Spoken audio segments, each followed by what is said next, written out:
Will warm up tomorrow after those cool winds of today, but I think it is setting the stage for a nice fresh evening, and then the sun tomorrow will spark a rebound. Thunderstorms, though, on the way Saturday. The big event tonight, of course, we've been talking about this for months, and it's the women of the USA versus pretty good team from Mexico playing there at the bank. Nice breeze out there, should allow for some rather vigorous action. 64 degrees with temperatures only slowly dropping at the bank along the river. Remember, the river temperature has warmed up to about 70 degrees. Let's reinforce that statement. Whether you're coming down to the bank or you have other plans around northeast Florida or southeastern Georgia, nothing in the way of precipitation. This is the Doppler, and this just shows us decreasing frequency heading toward the radar site, increasing frequency away, and that just means the motion is off the ocean. But the air has been relatively dry, so it's probably going to be later on tonight before clouds begin to increase along the coast. Now, also with the flow off of the ocean, and although the river temperatures warmed to 70, surf temperatures still in the 60s, and that's why you see 60s along the island, almost 70 on the river. But look at Gainesville. Furthest away or farthest away from the ocean, so still pretty warm at 77 degrees. Here's a dew point, which shows the dry air.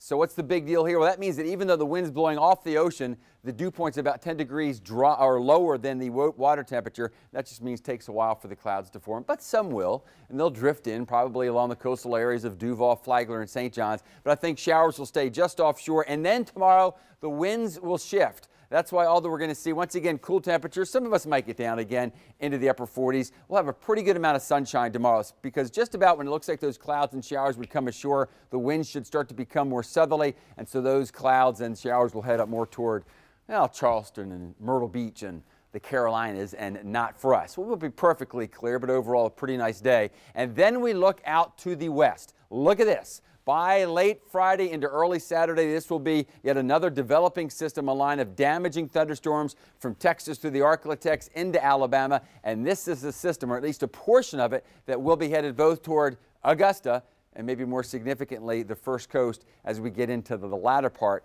of Saturday. So this is just part of that progressive system that we've been talking about. Let's break it down for you. After lows of 48 to 60, we'll see the sun spark those temperatures back up to highs of about 80 with the fresh southeast wind during the afternoon. I was calling it the best day for you salt lifers, because if you don't want to worry about thunderstorms, tomorrow is your day. Much of Saturday could be okay, but later in the day, we are going to see some thunderstorms roll into the First Coast. Some of them may arrive as early as about 4 p.m. Notice Sunday, showers should end by dawn, but it will be a much cooler day.